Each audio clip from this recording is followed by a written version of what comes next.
आपको भागवती घसीटेगा भगवान की तरफ, आपकी बुद्धि में जलन पैदा करेगा कि आप गलत कर रहे हैं।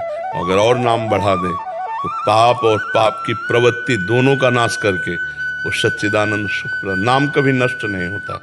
जैसे भगवान अविनाशी है ना, ऐसे भगवान का नाम अविनाशी। मानो आप 10 माला नाम जप करते हैं, फिर आपकी मनोवृत्ति गंदे आचरण में जाती है, आप उसे नहीं रोक पा रहे हैं, तो उसका दंड मिलेगा आपको, लेकिन इसका पुरस्कार मिलेगा। और ये नाम अविनाशी आज नहीं, आज अभी से लेकर अनंत काल तक आपको सुख देता रहेगा। नाम में बहुत सामर्थ्य है। अब ये कि जैसे गेहूं आज वो तो आज ये नहीं काट लोगे, उसके लिए 6 महीना फसल तैयार करनी होती है। ऐसे वर्तमान का जपा हुआ नाम वर्तमान में ही काम कर रहा है। जैसे व्यक्ति भूखा हुआ बहुत दिन का हो और एक एक कवल भोजन पावे तो तृप्ति, पुष्टि, क्षुधा निवृत्ति हो रही है, पर उसे पता नहीं चलेगा। उसे पता चलेगा जब कम से कम आधा पेट हो जाए।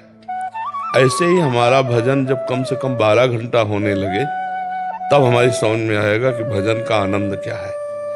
एक कवल भी अपना काम कर रहा है।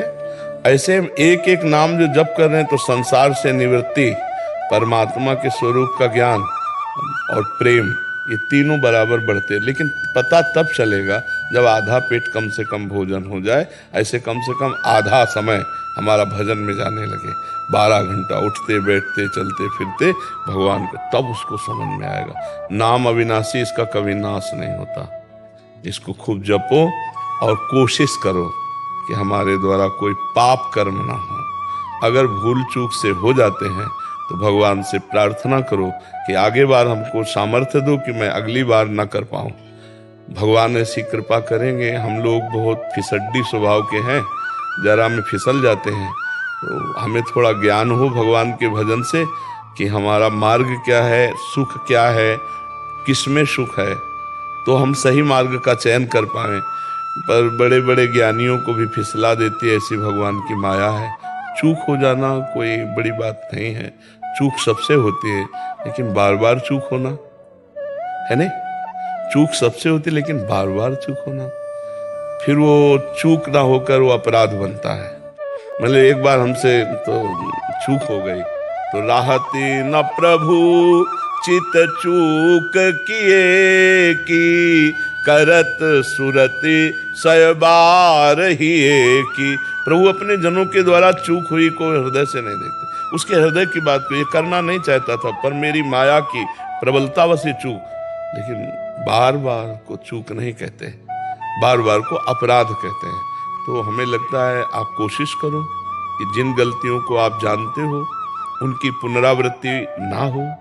अगर फिर भी हो जाती तो निराश और उदास और हताश होने की जरूरत नहीं। ये बहुत बड़ा फिसलन का मार्ग है, तो हम कभी भी फिसल सकते हैं, पर हम कोशिश करें कि ना फिसले। भगवान बल देंगे, भगवान कृपा। बहुत बड़ा फिसलन का मार्ग है। अपने लोग जिंदगी चले ना, तो अपने लोगों को पता है। देखो, तुम्हें भूख लगी, भोजन पा लिया, तो तुम भूख का स्वाद क्या जानो। तुम्हें भूख लगी, भोजन पा लिया, तो तुमने भूख का स्वाद क्या चखा है। तुम्हें काम पीड़ा लगी, भोग कर लिया, तुमने काम की जलन को क्या जाना। तुम्हें जो लगा वो सब है, लेकिन जो लगे उसको सह जाए, तब पता चलता है त्राहिमाम त्राहिमाम, प्रभु कितना जलन देते हैं ये संसार के विषय, ये भोग। तब वो धीरे धीरे जलते। देखो, कच्ची मटकी में एक चुल्लू पानी डालो, पूरी मटकी फैल जाएगी, और जब आग में तपा दी जाती है तो वही वर्षों खूब भर के पानी रखो, कुछ नहीं फर्क पड़ता। तो ऐसे ही भगवान के मार्ग में हृदय को पक्का किया जाता है। ये काम, क्रोध, लोभ, मोह, मद, मत्सरी आग है, ये अग्नियां जलाती हैं, और जो सह गया वो भगवान को प्राप्त हो गया। यम ही न व्यथ्यन्ते ते पुरुषम पुरुषर्षभ सम दुखा सुखाधीरम स्वअमृतत्वाय कल्पते। वो अमृत पद का अधिकारी हो जाता है जो इन वेगों को, काम का वेग, क्रोध का, भूख का, प्यास का, वाणी का, अहंकार, इन सब वेगों को जो भगवान का आश्रय लेकर सह जाता है। पर है बहुत कठिन। बातें बना लेना बहुत सरल है, लेकिन है बहुत कठिन। अगर इस कठिनता को सह गया तो भगवत प्राप्ति निश्चित हो जाती है। इसलिए पहला विश्वास करो कि आपके द्वारा जपा हुआ नाम आपके बैंक लॉकर में बिल्कुल सुरक्षित रखा है, उसकी हानि नहीं हो सकती। आपके द्वारा जो पाप कर्म हो रहे हैं उनका दंड मिलेगा।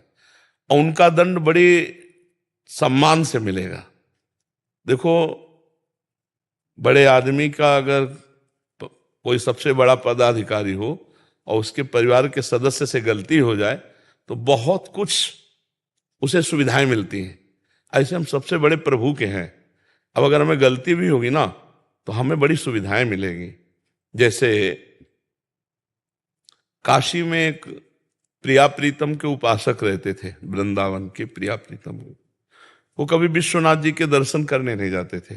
प्रिया प्रीतम के आठों पैर सेवा में लगे रहते थे, तो कहीं जाने की जरूरत भी नहीं। तो विश्वनाथ जी के एक बड़े ज्योतिषाचार्य जो प्रथम पार्षद थे,